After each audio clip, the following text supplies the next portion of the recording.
My name is Olivia Blackwood, and I always thought my family's wealth came from generations of smart real estate investments.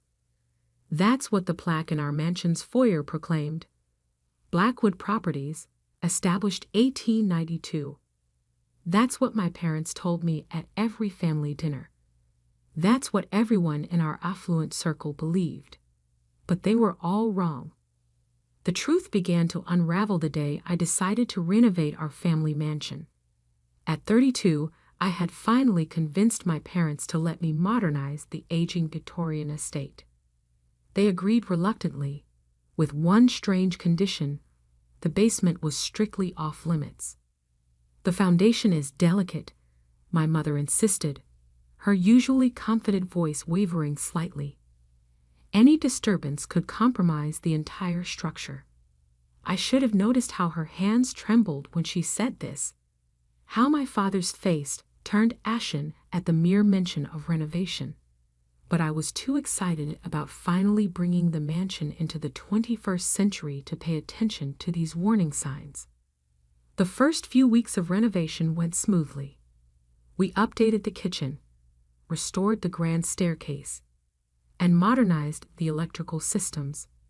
Everything was going according to plan until Marcus, my lead contractor, discovered something odd behind the wine cellar walls. "Miss Blackwood," he called one afternoon, his voice echoing through the empty halls. "You might want to see this." I followed him down to the wine cellar, where his team had been installing new temperature control systems. They had removed some of the old wooden panels, revealing something that made my blood run cold: a door. Not just any door, but a heavy iron door with an intricate locking mechanism, carefully hidden behind decades of careful carpentry. "This isn't on any of the building plans," Marcus said, shining his flashlight on the rusted hinges. "And look at this craftsmanship. This was built to last, to keep something in or out." I reached out to touch the cold metal, my fingers tracing the elaborate engravings on its surface. They formed a pattern I recognized, the same pattern that appeared on my great-grandfather's signet ring, the one my father still wore every day. "Can you open it?"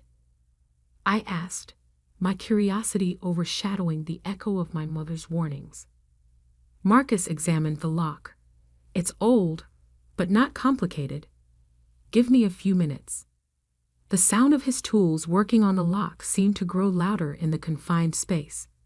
Each click and scrape sent shivers down my spine. Finally, with a loud groan, the door swung open. The beam of Marcus's flashlight revealed a narrow corridor stretching into darkness. The air that rushed out was stale, carrying with it the musty smell of secrets long buried. "I'll go first," I said, taking the flashlight from Marcus's hand. "Wait here." The corridor was longer than I expected, its walls lined with shelves holding leather-bound ledgers and stacked papers. At the end stood a massive oak desk, its surface covered in dust, except for one spot, a fresh handprint. Someone had been here recently. My hands trembling, I picked up the nearest ledger. Its pages were filled with neat columns of numbers and names, dates stretching back to the 1890s.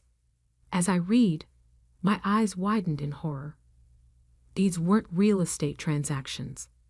They were something else entirely. Suddenly, I heard footsteps behind me. Before I could turn, a familiar voice spoke. "I told you not to come down here, Olivia." I spun around to face my father, barely recognizing the man illuminated by my flashlight. His usually warm eyes were cold, his face set in grim determination. In his hand, he clutched a small key, the same key I had seen him wearing on a chain around his neck since I was a child. "Dad," I whispered, clutching the ledger to my chest. "What is all this?" He stepped forward, his shadow looming large on the corridor walls. "Put the book down, Olivia. Some secrets should stay buried." But it was too late. I had already seen enough to understand that everything I knew about my family was a lie. The Blackwood fortune wasn't built on real estate at all. It was built on something much darker, something that explained why certain families in our city had mysteriously disappeared over the years, why our basement was always off limits, and why my great-grandfather's portrait seemed to watch us with such sinister satisfaction. I took a step back, bumping into the old desk. "Dad, these records, these names." "You don't understand," he said, advancing slowly. "Everything we did for the family, for our legacy." Behind him, I heard more footsteps. My mother appeared in the doorway, her face pale in the dim light. "Harrison," she called to my father, her voice urgent. "She needs to know. It's time." My father stopped, his shoulders sagging slightly. "She's not ready." "I wasn't ready either," my mother replied. "But the legacy must continue. And now that she's found this place," she gestured to the room full of dark secrets, "she needs to understand her inheritance." I looked between them, these people I thought I knew so well, suddenly strangers in the shadows of our family's true history. The ledger in my hands felt heavy with the weight of generations of secrets. And as my parents began to tell me the truth about the Blackwood legacy, I realized that the renovation of our old mansion had uncovered more than just hidden rooms and forgotten doorways. It had uncovered the dark foundation upon which our entire family fortune was built, a foundation that would soon force me to make an impossible choice between preserving my family's legacy and saving my own soul. The basement air grew colder as my parents led me deeper into the hidden corridor. My father's signet ring gleamed in the flashlight beam as he pulled out another leather-bound book from the shelves. "The Blackwood legacy began in 1892, he started, his voice taking on a tone I'd never heard before. "Your great-grandfather, Edmund Blackwood, wasn't just a real estate developer. He was what you might call a collector of debts." He opened the book, revealing pages of names, dates, and amounts. But these weren't ordinary loans. Each entry ended with the same chilling note: property acquired through complete forfeiture. "I don't understand," I said, though a horrible suspicion was beginning to form. My mother's hand touched my shoulder. "Edmund discovered something powerful during the economic crisis of the 1890s.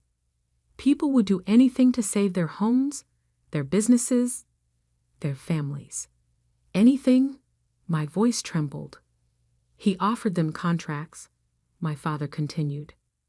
"Magical contracts, bound by blood and ancient rituals. They would receive whatever they desperately needed: money, power, success. In return, they pledged something far more valuable than mere property: their souls." I whispered, the words feeling ridiculous even as they left my mouth. But my parents didn't laugh. "Not exactly," my mother said. "Their fate, their future, everything they could or would become. When the contract came due, they simply disappeared. Their properties, their wealth, everything transferred to the Blackwood family." I stared at the ledger, understanding now why certain names seemed familiar. They were prominent families who had mysteriously vanished over the years, their disappearances written off as accidents or unexplained tragedies.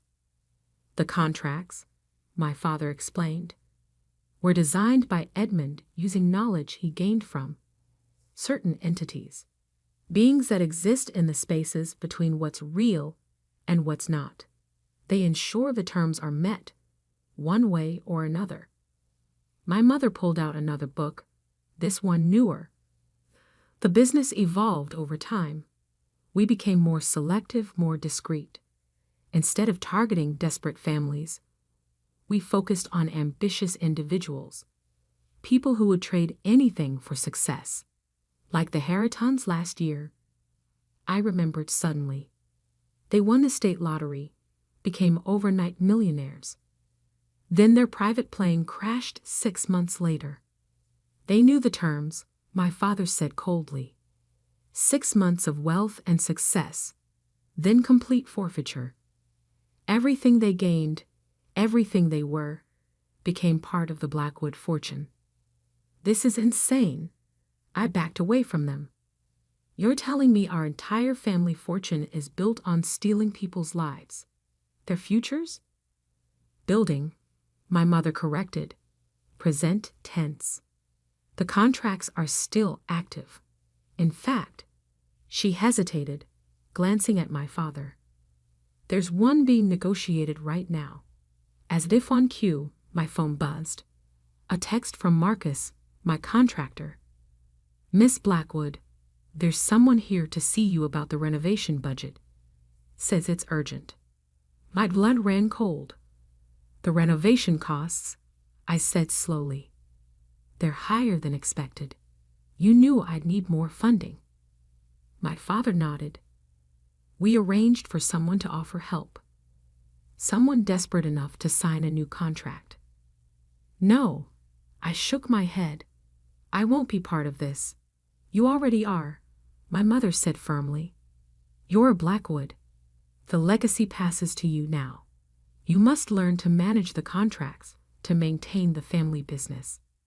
And if I refuse, my father's expression darkened. You can't.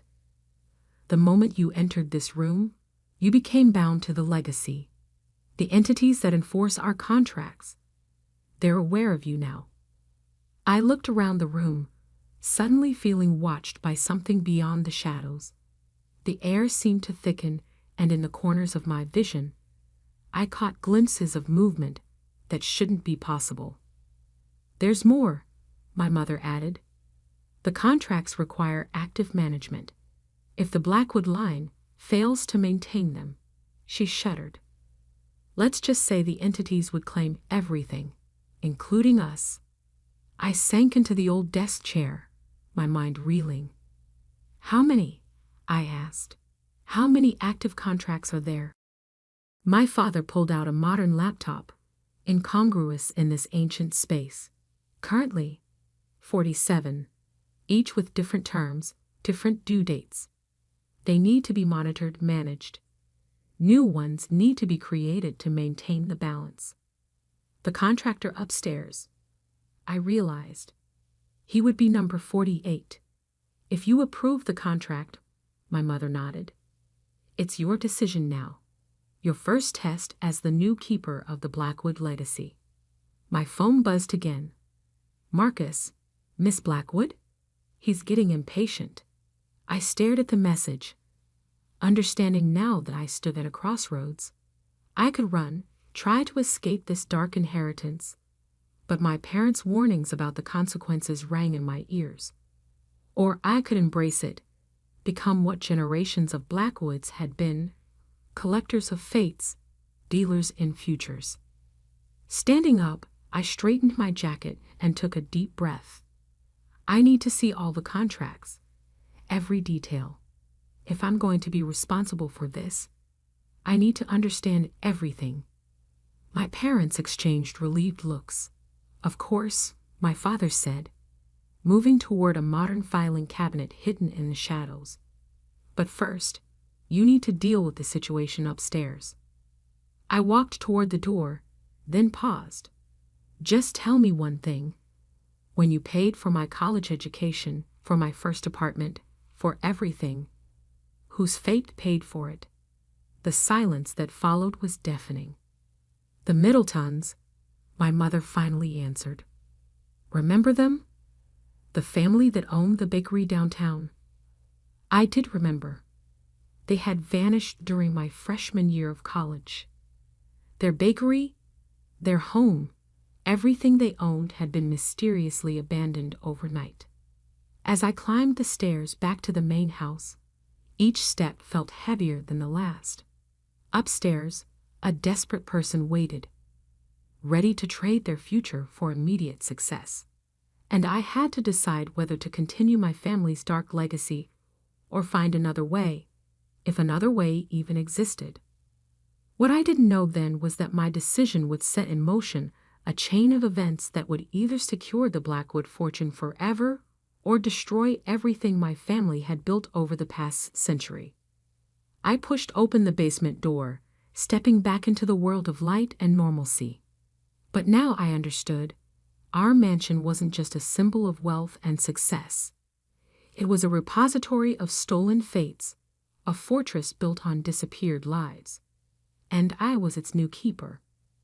Marcus waited in the grand foyer, standing next to a man I'd never seen before. The stranger wore an ill-fitting suit and clutched a worn briefcase. Samuel Thompson, according to the contract papers my father had slipped into my hand before I came upstairs. Miss Blackwood, Marcus nodded. Mr. Thompson here has an interesting proposition about funding the renovation.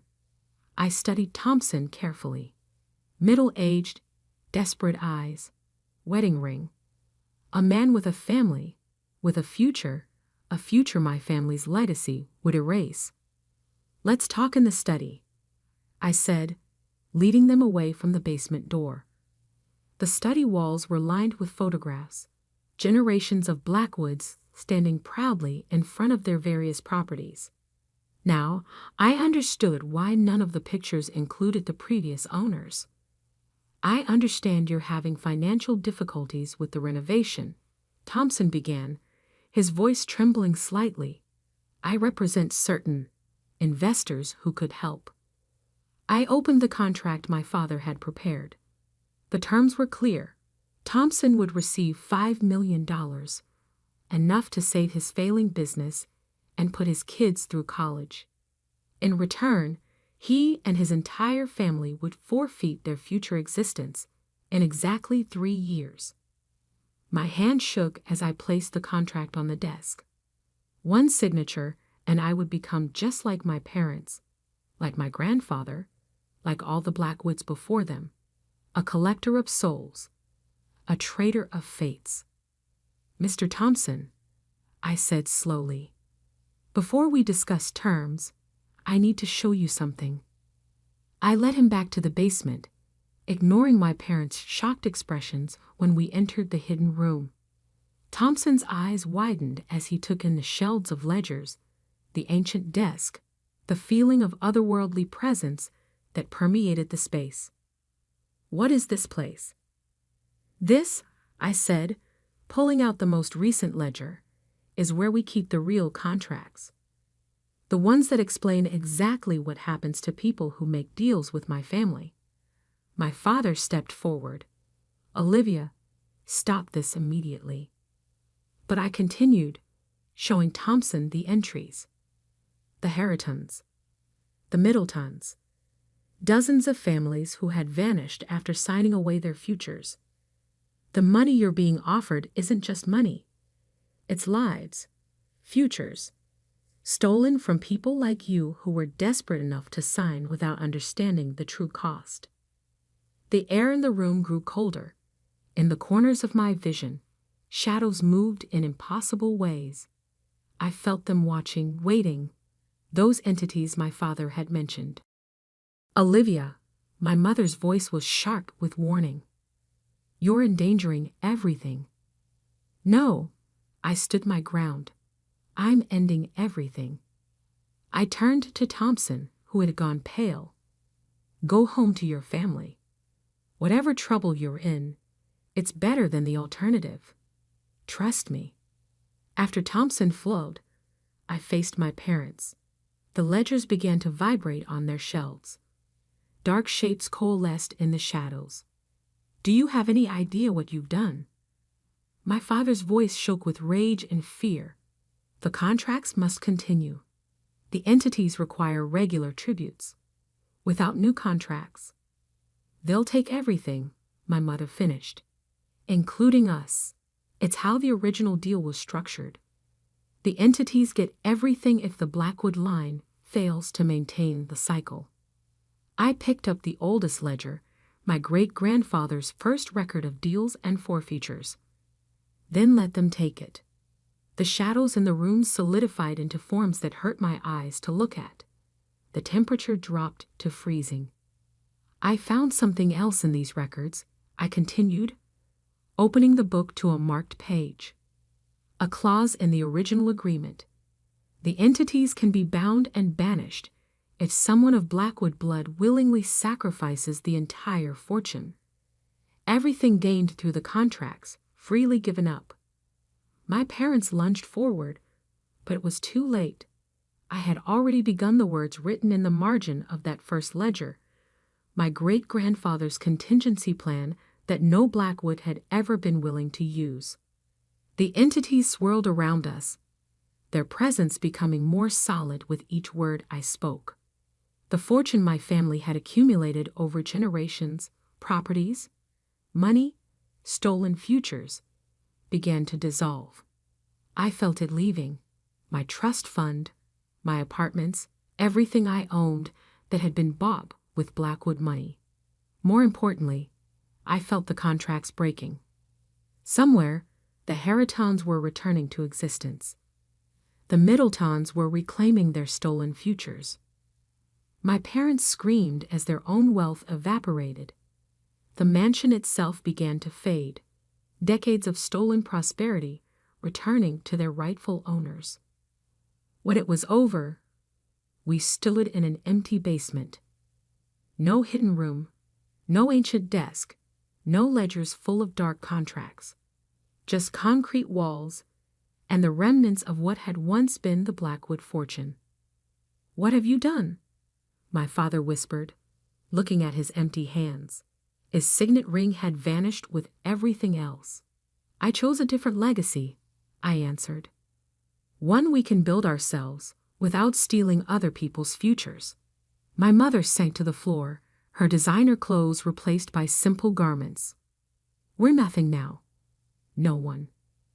"No," I helped her up. "We're finally freed to be something real." Upstairs, Marcus and his renovation crew had vanished. The contract that brought them here no longer existed. The mansion was just a house now, old but ordinary. No more hidden rooms, no more dark secrets. I walked out the front door, where my car had been replaced by a modest used model, the last vestige of my previous life transformed into something honestly earned. The sun was setting over what had once been the Blackwood estate. Tomorrow, I would wake up just like everyone else, without wealth or privilege, but also without the weight of generations of stolen fates. I pulled out my phone and deleted the name Blackwood Properties from my contacts. It was time to build something new, something clean. As I drove away, I glanced in my rearview mirror.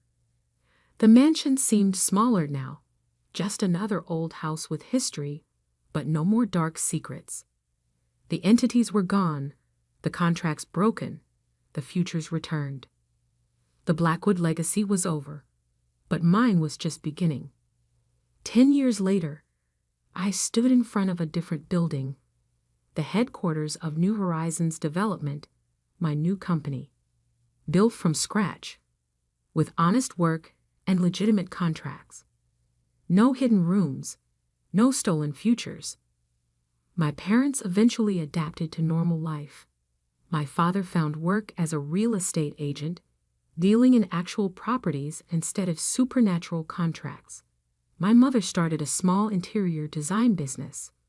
We weren't wealthy anymore, but we were real. Sometimes late at night, I still dream about that hidden room and the entities that dwelled there. But then I wake up and look at what I've built, a life that's truly mine, a success that didn't cost anyone else their future. The plaque on my office wall reads, "Founded 2023, a new legacy, started by choice rather than inheritance." And in my desk drawer, I keep one thing from that old basement, a blank page from my great-grandfather's ledger, a reminder that sometimes the most valuable thing you can inherit is the chance to choose a different path. The Blackwood fortune may be gone, but in its place, something better grew, A family that finally learned the true meaning of building a legacy, one that doesn't require stealing someone else's future to secure your own.